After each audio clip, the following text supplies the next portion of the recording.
ओह! अव्वल खान वो खबर सुनकर चौंक पड़ा। वो किसी को उतार कर निशाना बनाने के चक्कर में नजर आते हैं। बिल्कुल यही बात है। मैंने उसकी भरपूर तायीद की। काफी दिमाग सोजी के बाद मैं इस नतीजे पर पहुंचा हूं कि 3 में से कोई एक अहम आदमी इनका हदफ हो सकता है। ये कहकर मैंने उसके सामने वो तीनों नाम भी ठुरा दिए। आमतौर पर तुम्हारे अंदाजे गलत साबित नहीं होते, उसने तफक्कुर अमेज अंदाज में कहा। फौरी तौर पर इन तीनों के तहफ्फुज का बंदोबस्त जरूरी है, लेकिन ईमानदारी की बात है कि ऐसी तदाबीर आमतौर पर कामयाब नहीं हो पाती। इन पर किसी भी वक्त हमला हो सकता है। हमलावर ना मालूम हो तो फिर सारी एहतियाती तदाबीर धरी की धरी रह जाती हैं। किसी भी सम से आने वाली बर्क रफ्तार गोली को पूरा लश्कर भी नहीं रोक सकता। यह और बात है कि वाक़या रुनुमा होने के बाद हमलावर इस इलाके से बच कर ना निकल सके। मुहफ़िज़ बहुत तेजी के साथ पूरे इलाके का मुहासरा करके इनके फरार की कोशिश नाकाम बना सकते हैं। इस सिलसिले में पुलिस वाले सही पेशबंदी कर सकते हैं। कोशिश ये होनी चाहिए कि चंद रोज तक वो तीनों अपने घरों में महदूद रहें। किसी नागुज़ीर ज़रूरत के बगैर मंजरेआम पर आने की कोई कोशिश न करें। तुम्हारा यह मशवरा आला पुलिस हुकाम तक पहुंचा दिया जाएगा, मगर इसके नतीजे में हर तरफ खौफ व हिरास फैल जाएगा। इत्तिफाक से वो तीनों हिज़्ब मुखालिफ के सरकर्दा रहनुमा हैं। हुकूमत पर तनकीद का कोई मौका ज़ाया नहीं करते। इनके तहफ़्फ़ुज़ के लिए इन्हें कोई कमज़ोर मशवरा दिया गया तो अगले ही दिन अखबारी सुर्खियों की ज़ीनत बन जाएगा। इस अंदेशे के बावजूद मैं तुम्हारी बात ऊपर वालों तक ज़रूर पहुँचाऊँगा। इन्हें यह वार्निंग ज़रूर दे देना कि उन्होंने इन तदाबीर के बारे में अपनी ज़ुबान खोली तो इन पर किसी मुतबादल मंसूबे के तहत कामयाब वार हो सकता है। शायद अपनी जानों के खौफ से वो अपनी ज़ुबानें बंद रखें। सुल्तान शाह ने कहा, ऐसे मामलात में मेरा बराह रास्त कोई अमल दखल नहीं होता। अव्वल खान ने खफीफ से मुस्कुराहट के साथ कहा, मैं अपनी से पूरी कोशिश करूंगा। बेहतर होगा कि तुम जलाल से भी बात कर लो। इसकी तरफ से भी इतला जाएगी तो बात में वजन पैदा हो जाएगा। मेरी दिली तमन्ना है कि वो दोनों अपने मकसद में कामयाब होने से पहले पकड़े जाएं। ख्वाहिशें सबकी यकसां थीं, लेकिन वाक़यात की एक अपनी रफ्तार थी। तमाम तर कोशिशों के बावजूद यकीन से यह नहीं कहा जा सकता था कि राह वाले जल्द हाथ आ जाएंगे। STF के चंद रोज़ा ताअत्तुल में अव्वल खान अंदर से बुझ कर रह गया था। उसकी बहाली के आसार पैदा होने के बाद उसका जोशो खरोश दोबारा उभर आया था। इस वक्त वो जुबानी हद तक अपनी पूरी सरगर्मी का मुजाहिरा कर रहा था। इससे तवक्का थी कि किसी भी वक्त उसे मैदान में सरगर्म अमल होने के अहकाम मिल जाएंगे। मुझे हैरत थी कि अव्वल खान ने मेरी हुलिये में तब्दीली के बारे में एक लफ्ज़ नहीं कहा था। ना ही उसे मुझे पहचानने में कोई दिक्कत पेश आई। चाय नोशी के बाद मैंने उससे पूछ ही लिया, तुमने मेरी दाढ़ी वगैरह पर कोई तबसरा नहीं किया। मैं तुम्हें इस हालत में देखकर चौंका जरूर था, लेकिन बात समझ में आ गई थी, इसलिए मैंने कुछ कहना मुनासिब नहीं समझा। उसने हंसकर जवाब दिया, इस बारे में क्या बात समझ में आई? मैंने अपनी बेहंगम दाढ़ी पर हाथ फेरते हुए सवाल किया। तुम गैरी के सामने अपनी असल शक्ल सूरत में नहीं जा सकते थे, क्योंकि वो तुमको कर्नल दावर के नाम से जानता है। इस लड़ाई बढ़ाई में तुम्हारी दाढ़ी उखड़ जाती तो उस पर हैरतों के पहाड़ टूट पड़ते। लड़ाई बढ़ाई का अफसाना उसके शिकस्त खोरदा जहन की पैदावार है। वो मुदाफत के सिवा कुछ भी नहीं कर सका था। मैं चाहता तो बेफिक्री से उसके टुकड़े टुकड़े कर सकता था, और तुम्हें अब भी वही मरहला दरपेश है। अव्वल खान मेरी बात मुकम्मल होने से पहले बोल पड़ा, इनमें से एक एजेंट से तुम बराह रास्त टकरा चुके हो। इससे दोबारा सामना होने की सूरत में उसे यह अंदाजा नहीं होना चाहिए कि तुम उससे मिल चुके हो। मुझे इस नाकामी का कलक है, मैंने मुतासफाना लहजा में कहा। मैंने जरा सी बेहतर मंसूबा बंदी कर ली होती तो इन दोनों को न्यू खान होटल में आसानी से घेरा जा सकता था। मुझे जरा भी अंदाजा नहीं था कि वो मुझसे मुकाबला किए बगैर वहां से बगटुट भाग निकलेगा। एक पेशावर सिगरेट एजेंट और आम मुहब्ब वतन लोगों में तरबियत का यही बुनियादी फर्क होता है, जिससे दुश्मन फायदा उठा लेता है। तुम में दिलेरी और बेखौफी के सारे जवाहर मौजूद हैं, लेकिन तुम बुरा वक्त आने पर दुम दबाकर भाग निकलने के फन से नावाकिफ हो, इसलिए मार खा गए। दोबारा ऐसा नहीं होगा, तुम इन तक जरूर पहुंचाओगे। आपस में बातें करते हुए हम अव्वल खान के घर से निकल आए। उसकी कार वहीं छोड़ दी गई। सुल्तान शाह ने करोला की ड्राइविंग सीट संभाली और मैं उसके बराबर वाली नशिस्त पर बैठकर वहां से रवाना हो गया। अव्वल खान की जुबान से यह बात सुनकर मुझे हैरत हुई है कि पेशगी इतला मिल जाने के बावजूद किसी नागहानी वारदात को रोकना 100% मुमकिन नहीं है। कुछ देर तक खामोशी से ड्राइविंग करने के बाद सुल्तान शाह ने सकूत तोड़ा। उसने हकीकत बयान की है, दूसरे इन बातों का एतराफ नहीं करते। ये सूरत हाल पूरी दुनिया में पेश आती रहती है। दहशतगर्दी वगैरह जैसे जराइम की पेशगी इतला मिल जाने के बाद अमेरिका जैसे तरक्की याफ्ता मुल्क में रेड अलर्ट के अहकाम जारी होते हैं, फिर भी कोई ना कोई वाक़या हो जाता है। जब तक मुजरमों की निशानदेही नहीं होती, जुर्म के इर्तिकाब को रोकना तकरीबन नामुमकिन हो जाता है। मैंने जवाब दिया, फिर इन तीनों को खाना नशीन हो जाना चाहिए। उसने राय दी, हम सिर्फ एक इम्कान पर सर कपा रहे हैं, हो सकता है कि इनकी फहरिस्त कुछ और हो, या फिर वो इन तीनों को छोड़कर किसी और को ताक लें। वो प्रोफेशनल हैं, बाहर से मरते खपते यहाँ तक आए हैं तो कुछ न कुछ जरूर करना चाहेंगे। ये सब उसी वक्त मुमकिन है जब इनकी रस्ती दराज हो। आज इनका सुराग मिल जाता है तो हर खतरा सर से टल जाएगा। गाड़ी में एक मरतबा फिर खामोशी छा गई। मैं अपनी सोच में गुम हो गया। मैं अपने अंदाजे से पहले ही क्लिफ्टन पहुंच गया। वहां के बेहतर इस्तेमाल के लिए मैंने सुल्तान शाह से कहा कि वो मुझे कोटहारी परेड पर उतारने के बजाय मजार के सामने उतारे और वहां से सीधा आगे निकल जाए। इस वक्त शाम हो चुकी थी। दिन भर के सफर के बाद थका हारा सूरज मगरबी उफक से दूर उतर चुका था। स्ट्रीट लाइट्स रोशन थी और ऊंची पहाड़ी पर वाक़ मजार की सीढ़ियों से नीचे बने हुए आरजी बाजार में खासी चहल पहल थी। मेन रोड पर वाक़ बावर्चियों की दुकानों में खानों की तैयार देगें ऐसे अकीदतमंदों की मुंतजिर थीं जो वहां आकर अपने खर्च पर गुराबा और मसाकीन को खाना खिलाते थे। इन खानों की मिली जुली इश्तिहा अंगेज खुशबुओं से फिजा महक रही थी। गुलफरोशों और तबर्रकात और शीरीनी वालों के छोटे कैबनों की दरमियानी गुजरगाह पर रंग बरंग कपड़ों में मलबूस हर उम्र और जिन्स के ज़ायरीन के एक हजूम की आमदोरफ्त का सिलसिला जारी था। मैं इस भीड़ में अपना रास्ता बनाता हुआ कुशादा सीढ़ियों की तरफ हो लिया।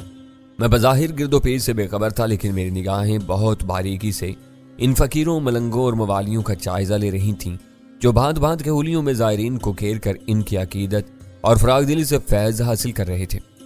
सीढ़ियों के दोनों सिरों पर मांगने वाले तकरीबन कितारों की सूरत में नीचे से ऊपर तक फैले हुए थे। सीढ़ियां तय करते हुए मैं नजरों ही नजरों में उनको टटोलता रहा। वो सब दुनिया और माफिया से बेखबर होकर अपनी अपनी धुन में मगन थे। बिस्तर खामोश थे। कुछ ज़ायरीन की तवज्जो हासिल करने के लिए आवाजें लगा रहे थे। बाहर से गुजरते हुए मुझे कभी मजार की हदूद के वसत का अंदाजा नहीं हो सका था। इस रोज पता चला कि वहां पहाड़ी की चोटी से दामन तक इंसानों के दुख सुख की एक छोटी सी दुनिया आबाद थी, जिसमें तमाशबीनों और सैलानियों से अकीदत मंदों तक हर तरह के लोग पाए जाते थे। मेरे पास ज्यादा वक्त नहीं था। अपनी रिस्ट वॉच पर निगाह रखते हुए मैंने अपना मुख्तसर और सरसरी जायजा मुकम्मल कर लिया, जो आम गुजरगाह तक महदूद था। कोनों खांचों में पड़े हुए लोगों तक रसाई के लिए खासी फुर्सत दरकार थी, जो इस वक्त मुझे मुयस्सर नहीं थी। इस भीड़ में मुझे कहीं कोई मानूस या मुश्तबा चेहरा नजर नहीं आया। अगर वो दोनों सोबराज के मशवरे पर अमल करके इसी तरफ आए थे तो ये जरूरी नहीं था कि मैं दूर से इन्हें पहचान लेता। पकड़े जाने के खौफ से वो भी अपने कदोखाल में नुमाया तब्दीलियां ला सकते थे, जिनकी बिना पर बादियुन नजर में हसन को पहचानना मुमकिन नहीं था। दरगाह के दरवाजे पर अदब से हाजिरी देकर मैं वहां से वापस हो लिया। मैं मजार से मुकर्रम मकाम पर पहुंचा तो मुझे ज्यादा देर तक इंतजार नहीं करना पड़ा। जरा सी देर में बंद आहनी बाडी वाले छोटे ट्रक से मुशाबा एक गाड़ी रेंगती हुई मेरी तरफ आई। वो गालबन बख्तर बंद गाड़ी थी। इसके कैबिन में ड्राइवर के बराबर में जलाल की सूरत नजर आ रही थी। मैं हाथ लहरा कर तेजी से उसकी तरफ बढ़ा। मुझ पर नजर पड़ते ही जलाल कुछ ठिठका था, मगर फिर वो ट्रक नुमा गाड़ी मेरे करीब रुक गई और मैं दरवाजा खोलकर अंदर सवार हो गया। मेरे बैठती गाड़ी धीरे से मजार की तरफ चलती। मुझे अंदाजा नहीं था कि तुम इस अंदाज में बेफिक्री से यहाँ टहल रहे होगे। जलाल हंसते हुए बोला, मैंने तुम्हें इस हुलिये में पहले न देखा होता तो मेरे लिए तुमको पहचानना मुमकिन नहीं था। यहाँ की खुली फिजा में तुम बिल्कुल ही मुख्तलिफ आदमी नजर आ रहे हो। इस दौरान में गाड़ी के ड्राइवर से मेरी निगाहें चार हुई तो उसने खफीफ से मुस्कुराहट के साथ अपने सर को कदरे कम देकर मुझे ताजीम थी। मैं मुंतजिर रहा कि जलाल मेरे और उसके तारुफ के सिलसिले में कोई पहल करे। हम वहां से आगे बढ़े थे कि मुझे मुखालिफ सम से उसी साख्त की दूसरी गाड़ी आती हुई नजर आई। वो आगे बढ़ने की बजाय तेजी से बाईं तरफ घूम कर दस्तकारी के नमूनों वाली दुकानों के सामने खड़ी होगी। वो ऐसी जगह थी जहां गाड़ी की वजह से ट्रैफिक में रुकावट पड़ने का कोई इम्कान नहीं था। इस गाड़ी में सिर्फ 2 नफूस नजर आ रहे थे। जलाल ने मिशन में 5 आदमियों की शिरकत का जिक्र किया था। इस एतबार से कोरम पूरा हो चुका था। ये दूसरी गाड़ी भी हमारी है? मैंने इशारा किया बगैर जलाल से पूछा। हाँ, 2 गाड़ियां और 5 अफराद। इस वक्त ये हमारी कुल ताकत है। हर गाड़ी 3 किलोमीटर के एहताए अमल में होने वाली हर रेडियाई सरगर्मी को पकड़ने की सलाहियत रखती है। वो यहाँ मसरूफ़ कार हुए तो मुझे उम्मीद है कि हम इनका सुराग लगा लेंगे। रेंज 3 किलोमीटर है तो फिर एक गाड़ी भी काफ़ी थी। मैंने कहा, यह हिसास इलाका है। थाने के अलावा यहाँ कई बैंकों और कमर्शियल इदारों की तंसीबात हैं। हिसास सफारती इमारतों में इनके अपने मवासलाती सिस्टम काम कर रहे हैं। इनकी मौजूदगी की वजह से कम 2 गाड़ियाँ ज़रूरी थीं ताकि किसी गड़बड़ का खदशा न रहे। जलाल बताने लगा, ये आर्मी सिग्नल्स के सूबेदार अशरफ हैं। इनके अफसरों का मशवरा भी यही था कि कम 2 सिस्टम इस्तेमाल करने जरूरी हैं ताकि काम के साथ नताइज का मवाजना भी होता रहे। एक गाड़ी मजार के पहलू में दुकानों के सामने रोकती गई थी। दूसरी में जलाल ने मज़ार के दूसरे हिस्से से साहिल की तरफ जाने वाली सड़क पर चक्कर लगाने का फैसला किया था। मज़ार से अगले चौराहे पर वो भारी गाड़ी दाहिनी तरफ मुड़कर सुस्त रफ्तारी से साहिल की तरफ रवाना हो गई। सूबेदार अशरफ ने डैशबोर्ड में नस्ब कुछ स्विच के साथ छेड़छाड़ की और कैबिन में हल्के रेडियाई शोर के साथ भांत भांत की इंसानी आवाजें सुनाई देने लगी। इस इंसानी और रेडियाई शोर में तो कुछ भी पल्ले नहीं पड़ेगा। चंद लम्हों के गौर के बाद मैंने उलझन अमेज लहजे में कहा, अब ये 3 किलोमीटर के पूरे एरिया की स्कैनिंग हो रही है, इसलिए मिलीजुली और बदलती हुई आवाजें आ रही हैं। हर ऑपरेटर एक अलग फ्रिक्वेंसी पर काम करता है, इसलिए यह स्कैनर पूरे बैंड पर काम कर रहा है, जलाल बताने लगा। लेकिन मुझे इन फनी जुजियात से जरा भी दिलचस्पी नहीं थी। मैंने उसकी बात काट दी। हमें इनका कैसे पता चलेगा, मैंने सवाल किया। अशरफ ने दोबारा चंद बटन छेड़े, सब आवाजें मादूम हो गईं और एक छोटी सी स्क्रीन रोशन की। अब ये सेट हो गया, अशरफ बोला। यूं ही कोई रेडियाई सिग्नल पकड़ा जाएगा, बीप की आवाज के साथ स्क्रीन पर इसकी फ्रिक्वेंसी जाहिर हो जाएगी। ऑपरेटर्स की फ्रिक्वेंसी सेट करते ही हम पूरी गुफ्तगू लफ्ज ब लफ्ज से सुन सकेंगे। ये ठीक है। शोर से मुझे उलझन होनी शुरू हो गई थी। गाड़ी धीरे धीरे साहिल की तरफ उतरती रही। साहिल के मुतवाजी सड़क पर दाहिने तरफ घूमकर हम कुछ दूर गए और फनलैंड की बगली सड़क से दोबारा ऊपर आने लगे। वो शहर का पुरहुजूम तफरीही इलाका था।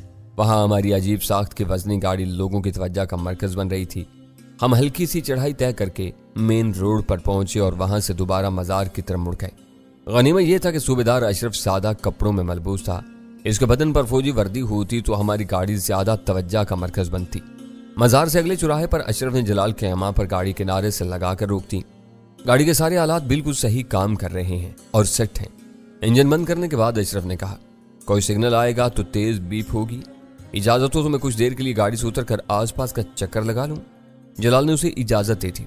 अशरफ के उतर जाने के बाद उसने बताया, यह काफी देर से अपने अफसरों के और मेरे दरमियान फंसा हुआ था। शायद इसे सिगरेट वगैरह की तलब सता रही होगी। अच्छा है कि इस बहाने अपनी टांगें सीधी कर लेगा और इंतजार के चक्कर में हमारी टांगें टेढ़ी हो जाएंगी। मैंने मुंह बनाकर कहा, किसी भी काम में इंतजार का मरहला सबसे टेढ़ा होता है। इसके बगैर कोई चारा हो तो बताओ। चलो हम दोनों भी अपनी अपनी सिगरेटें सुलगा लेते हैं, कुछ वक्त सुकून से गुजर जाएगा। वक्त अपनी रफ्तार से आहिस्ता आहिस्ता गुजरता रहा। घर से निकले हुए मुझे वो काम बहुत आसान और दिलचस्प महसूस हुआ था, लेकिन आसार बता रहे थे कि वो रोज़ ज़मीन का सबसे ज्यादा सब्र आजमा काम साबित हो सकता था। कुछ देर बाद अशरफ वापस आया तो मेरे लिए उस आहिनी कैबिन में बैठे रहना दुश्वार हो गया। मैं अपनी समझ का दरवाजा खोलकर नीचे उतर गया। जलाल खामोश था, मगर वो भी उकताया हुआ था। उसने भी मेरी तकलीद की। स्ट्रीट लैंप्स की रोशनी में हम दोनों की निगाहें चार हुईं और दोनों ही बेबसी से हंस पड़े। अपने कैरियर की इब्तिदा में मैंने अक्सर व बेशतर इसी किस्म के काम किए हैं, लेकिन अब आदत छूट चुकी है। निगरानी और देखभाल मेरे आदमी करते हैं। तुम्हें इस वजाहत की जरूरत नहीं, मैंने बेतकल्लुफी से कहा। अगर तुम इस मिशन पर खुद आने का जिक्र न करते तो मैं भी इधर का रुख न करता। मैं सिर्फ इस वजह से आया हूं कि हसन को देखकर पहचान सकूं और तुम बेखबरी में उनका निशाना न बन जाओ। मेरा आना जरूरी था। आर्मी गैरिजन वाले अपनी ये गाड़ियां मेरे आदमियों की तहवील में हरगिज न देते। ये बहुत ही साज और बेशकीमत गाड़ियां हैं। तुम गाड़ी का क्या कर रहे हो? सारा कंट्रोल अशरफ के पास है। तुम्हारे आदमी भी इसी पर इन्हिसार करते। वो गाड़ियों का क्या बिगाड़ सकते थे? कोई कुछ नहीं बिगाड़ सकता, लेकिन बात प्रोटोकॉल और मामले की अहमियत की होती है। रूटीन में काम होता तो कई दिनों तक ये गाड़ियां हाथ न आती। मेरी शमूलियत का लिहाज करते हुए कर्नल इंचार्ज ने जरा सी देर में फोन पर अपने अफसरान बाला से ज़ाब्ते की हर मंजूरी ले ली। हैरत है कि रा के एजेंटों की कराची में मौजूदगी भी आर्मी वालों को तेजी से मुतहर्रिक नहीं कर सकती थी। मैंने बेसाख्ता कहा, इस वक्त तुमने खासी आमियाना बात कह डाली है। जलाल ने गहरी संजीदगी के साथ मुझसे इख्तिलाफ राय किया। फौज का हर अफसर और जवान मुल्क के दुश्मनों के लहू का प्यासा है, मगर वो सब अपने सख्त डिसिप्लिन में बंधे हुए हैं। हर शख्स अपने काम से काम रखता है, दूसरों के मामलात में अपनी टांग नहीं आड़ा था। तुमको क्या मालूम कि कराची में रा वालों की आमद की खबर के बाद मिलिट्री इंटेलिजेंस और इंटर सर्विसेज इंटेलिजेंस वाले क्या कुछ करने हैं? ओह, मैंने हैरत से कहा, तो क्या MI और ISI वालों को भी यह खबर मिल चुकी है? हमारे और उनके दरमियान अहम इतलात का बहुत तेजी से तबादला होता है। कौमी सलामती के मामलात में सब चौकन्ना रहते हैं। तुमसे बात होते ही मैंने ही ये मुसद्दका खबर आगे बढ़ा दी थी। वो अपने तौर पर काम कर रहे होंगे। मुझे ये जानकर तसल्ली हुई कि जलाल ने मेरी फराम करदा इतला को खातिर खा अहमियत दी थी और इस पर हर सिमत से काम शुरू हो चुका था। हम अपनी बातों की धुन में चहलकदमी करते हुए काफी दूर निकल गए थे। अचानक मुझे अपनी जेब में हल्की सी थरथराहट का एहसास हुआ तो मैंने फुर्ती से अपनी जेब से ट्रांसमीटर निकाल लिया। शायद जलाल को भी वही एहसास हुआ था। क्योंकि वो मुझ से पहले अपना ऑपरेटर्स जेब से निकाल कर ऑन कर चुका था। इस पर M4 यानी अशरफ M1 को पुकार रहा था। M1 इस मिशन के लिए जलाल का पासवर्ड था। जलाल ने यूं ही अशरफ को अपनी मौजूदगी से बाखबर किया। अशरफ ने उसे बताया कि इसके आलात ने सिग्नल पकड़े थे, नामालूम अफराद का कोई ऑपरेटर्स ऑन हुआ था, लेकिन लाइन खामोश होगी। तुम निगाह रखो, हम आ रहे हैं। जलाल ने हैजानी अंदाज में यह कहकर दौड़ लगा दी। मैं भी इसके पीछे गाड़ी की तरफ दौड़ पड़ा। हम दोनों तकरीबन हाँपते हुए गाड़ी में सवार हुए तो अशरफ पुरसुकून अंदाज में डैशबोर्ड पर छुका हुआ था। इसकी निगाहें रोशन स्क्रीन पर मरकूज थीं। मैंने फ्रिक्वेंसी पकड़ ली है, उसने मुअद्दब और पुरसुकून लहजे में इतला दी। वो दो मर्दाना आवाजें थीं, इनके दरमियान एक तजर्बाती पैगाम का तबादला हुआ है। एक ने कहा था अल्फा कॉलिंग, दूसरे ने जवाब दिया था चार्ली रिसीविंग, और फिर खामोशी छा गई। बेख्तियार मेरी नजरें अपनी रिस्ट वॉच पर गईं। डायल की सुइयां 9 से जरा ही आगे सिरकी थीं। मैंने अंदाजा लगाया कि पैगाम का वो तबादला 9 बजे अमल में आया होगा। ये क्या हुआ? जलाल ने मेरी तरफ मुतवज्जा होकर कहा, क्या अल्फा और चार्ली ने हमें चिढ़ाने की कोशिश की है? तुम्हारी क्या राय है? मैंने अशरफ से पूछा, जो चंद सानियों के लिए हम दोनों की तरफ मुतवज्जा हुआ था। यह तजर्बाती पैगाम मालूम होता है। इस किस्म के टेक्स्ट मैसेज आम तौर पर इत्मीनान करने के लिए नशर किए जाते हैं कि हर मुतलका फरीक राब्ते में है। उसने अपने फौजी तजर्बे का निचोड़ मुख्तसर अल्फाज में बयान किया। अशरफ का ख्याल 100% दुरुस्त है, मैंने जलाल से मुखातिब होकर कहा। वो दोनों बहुत चालाक हैं। न्यू खान होटल वाले तजर्बे के बाद एक दूसरे से अलग थलग हैं। मुकर्रा औकात में वो अपने ऑपरेटर्स ऑन करके एक दूसरे से राब्ता करते होंगे। शायद 9 बजे भी इनका मुकर्रा वक्त था। कुछ देर के लिए वो अपने ऑपरेटर्स ऑन रखेंगे। इस दौरान में कोई खास वाकया रुन्मा ना हुआ तो वो कुछ देर के बाद अपने ऑपरेटर्स ऑफ करके दोबारा आम लोगों में खुल मिल जाएंगे। तुम्हारा क्या ख्याल है? इस वक्त वो कहाँ हो सकते हैं? जहां भी हैं हमारी गाड़ी के आलात की रेंज में हैं और यकीनी तौर पर भीड़ भाड़ से अलग होंगे। हजूम में रहकर वो ऑपरेटर्स इस्तेमाल नहीं कर सकते। मोबाइल फोन आम हो जाने के बाद ऑपरेटर्स का इस्तेमाल इतना दुश्वार नहीं रहा। दूर से देखने वाले यही समझेंगे कि मोबाइल फोन पर बात की जा रही है। मवासलाती तरक्की के साथ वायरलेस ट्रांसमीटर्स की बनावट और वजन में इनकलाबी तब्दीलियां आ चुकी हैं। मोबाइल फोन आम जरूर होते जा रहे हैं, लेकिन अभी फकीरों और मलंगों के तसर्रुफ में नहीं आए हैं। मोबाइल फोन इस्तेमाल करने वाला फकीर हर शख्स की तवज्जो का मरकज बन जाएगा। अगर इन दोनों ने सोबराज का मशवरा कबूल कर लिया है तो वो यहाँ ऐसे ही किसी रूप में हो सकते हैं। मोअज़्ज़िज़ीन बनकर वो मज़ार के कुर्बो जवार के माहौल में नहीं कब सकते। अचानक डैशबोर्ड में छुपे हुए स्पीकर से एक शनासा आवाज उभरी। इस मर्तबा चार्ली ने अपने मुखातिब का नाम लिए बगैर लाइन पर अपनी मौजूदगी का ऐलान किया था। रेडियाई वसीले की वजह से आवाज खासी हद तक बदली हुई थी, मगर मुझे पूरा यकीन था कि वो राह की उसी एजेंट की आवाज थी जो हसन गफरजी नाम से न्यू खान होटल में ठहरा हुआ था। मैं लम्हा भर के लिए तरद्दुद में रहा, फिर मेरा जहन साफ हो गया। मखसूस बटन दबाए बगैर हमारी आवाज कहीं भी नहीं पहुंच सकती थी।